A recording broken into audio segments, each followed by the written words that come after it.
নমস্কার বন্ধুরা, আপনাদের সবাইকে ফোর সন্ধ্যা চক্রবর্তী অফিসিয়াল চ্যানেলে স্বাগত। আপনারা সবাই আশা করি খুব ভালো আছেন, আমিও খুব ভালো আছি। আজকে নতুন ভিডিওতে আপনাদের সবাইকে স্বাগত। আজকে আমি তৈরি করব দুর্গাপুজোর স্পেশাল রান্নার রেসিপি।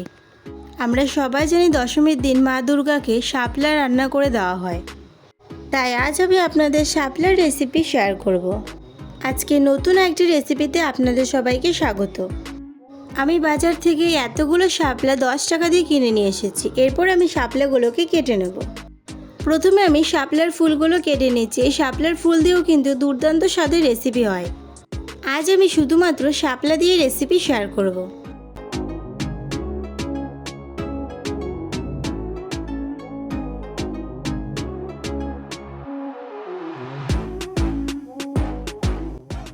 শাপলার ফুলগুলো কেটে নেওয়া হয়ে গেছে। এরপর আমি শাপলাগুলো ছুলে নেব। শাপলা ছোলা খুবই সোজা।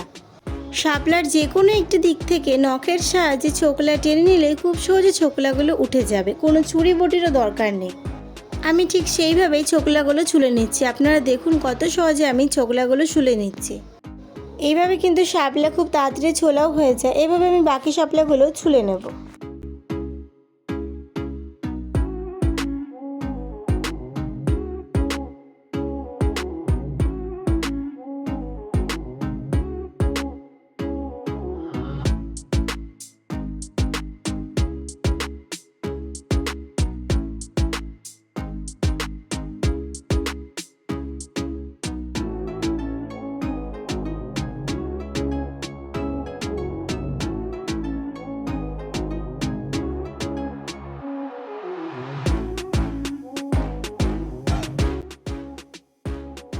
শাপলাগুলো ছোলা হয়ে গেছে। এরপর এগুলোকে আমি ছুরির সাহায্যে ছোট ছোট টুকরো করে কেটে নেব। এখানে আপনারা আপনাদের পছন্দ মতো ছোট বড়ও করতে পারেন।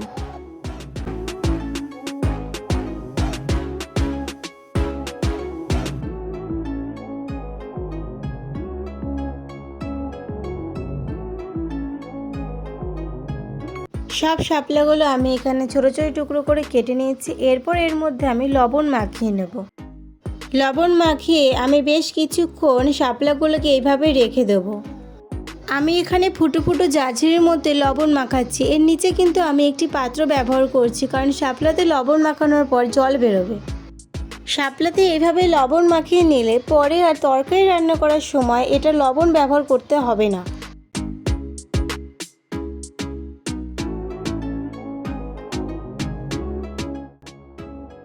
লবণ মাখিয়ে বেশ কিছুক্ষণ রাখা হয়ে গেছে। দেখুন এখানে অনেকটা জল পড়েছে। এরপর এটাকে আমি হাতের সাহায্যে চিপে নেব।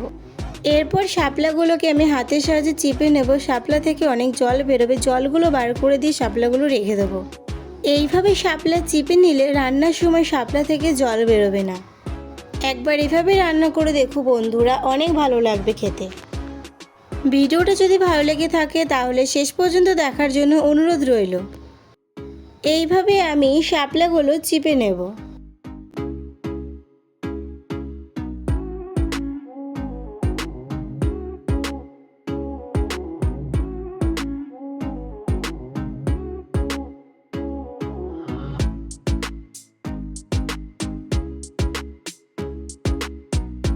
সব শাপলাগুলো চিপে নেওয়া হয়ে গেছে। দেখুন বন্ধুরা কতটা জল বেরিয়েছে।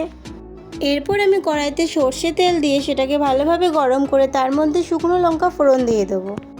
আমি এখানে দুটো শুকনো লঙ্কা ফোড়নে ব্যবহার করছি, আর দিয়ে দিয়েছি শস্য ফোড়ন। ফোড়নটা হয়ে আসলে এরপর এর মধ্যে আমি শাপলাগুলো দিয়ে দেবো। এরপর আমি শাপলাগুলো কিছুক্ষণ নাড়াচাড়া করে নেব।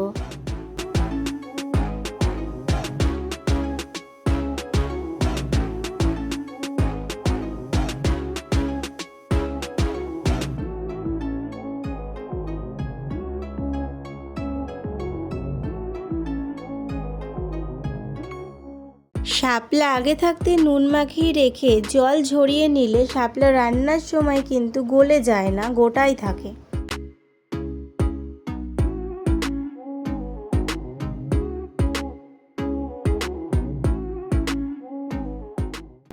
শাপলা অনেকটাই ভাজা হয়ে এসছে। এরপর এর মধ্যে আমি হলুদ দিয়ে দেবো।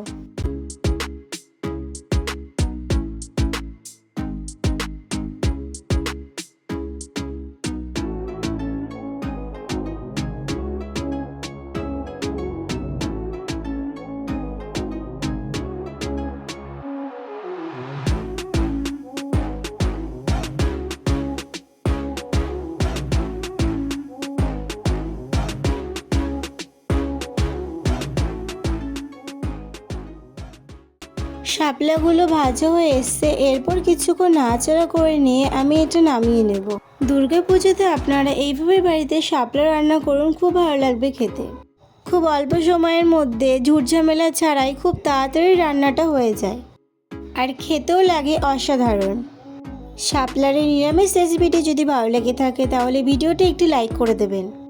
আমার চ্যানেলে নতুন হয়ে থাকলে বন্ধুরা সাবস্ক্রাইব করে পাশে থেকো। আজকের মতো টাটা, দেখা হচ্ছে নতুন আরেকটি রেসিপিতে।